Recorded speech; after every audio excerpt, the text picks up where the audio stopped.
This is really a once-in-a-decade type of fire, a defining point for, I'd say, all the firefighters that attended that in their careers. Oh, yeah. It's the worst kind of fire emergency there is, a 10th alarm, fought by more than 100 firefighters.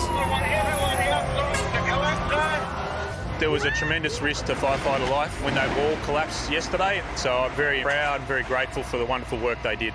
Police today desperately scouring the blackened aftermath for 2 people still unaccounted for. We are aware that people were sleeping rough in the building the night before, up to 15 people. We have spoken to 13 of those people and confirmed that they are safe and well.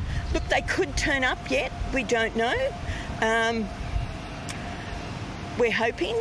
The arson squad investigating what sparked the inferno as 2 13-year-old school kids handed themselves into police. I saw about 3 or 4 high school kids around this high running out from one of those doors of that building. We're aware of a further 3 or 4 other young people that were present during the fire.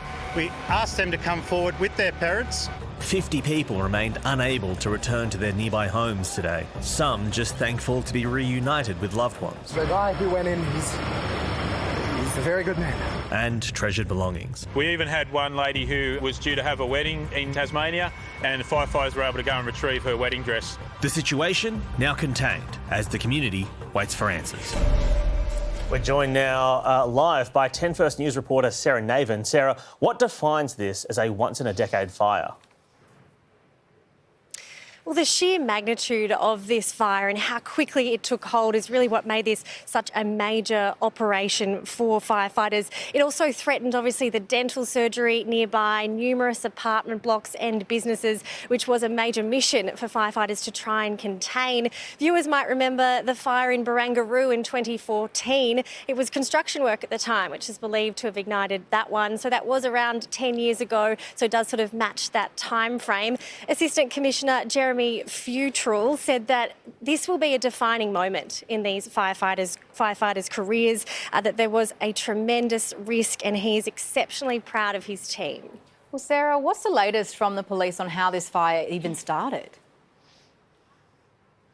Well, police are certainly following the lead that this is an arson attack. Those 2 13-year-old boys that came forward, they went to separate police stations last night at Paddington and King's Cross and handed themselves in and are talking to police. But police are also going through CCTV now of the surrounding area to look at before and after the incident and speak with any more teenagers that might be involved. We do know that these abandoned buildings are quite popular with teenagers. They go inside to do tagging and graffiti and even watch the sunset from the roof we've seen on some TikTok videos. So police are very keen to catch up with a few more spotted in the area at the time to paint a real picture of what unfolded. Sarah, we heard there that 50 people still couldn't get back into their apartments. How long are they likely to not be able to get back in? It could be quite some time. There's still 2 apartments that are evacuated with their power cut on Chalmers and Randall Street. Residents were able to get back inside to retrieve some of their belongings, including their beloved pets, with the help of police. But it is considered to be too dangerous at the moment, and that is due to the threat of further building collapse. The firefighters are still waiting for engineering reports to establish exactly what the risk is. So they've been using drones at the moment as their sort of eyes in the sky to try and paint a better picture of the situation before they can enter the fire site. Sarah, thank you so much for the update. Senior fireys in that package said that this will be a defining fire for the firefighters who were there. I tell you what it will be defining.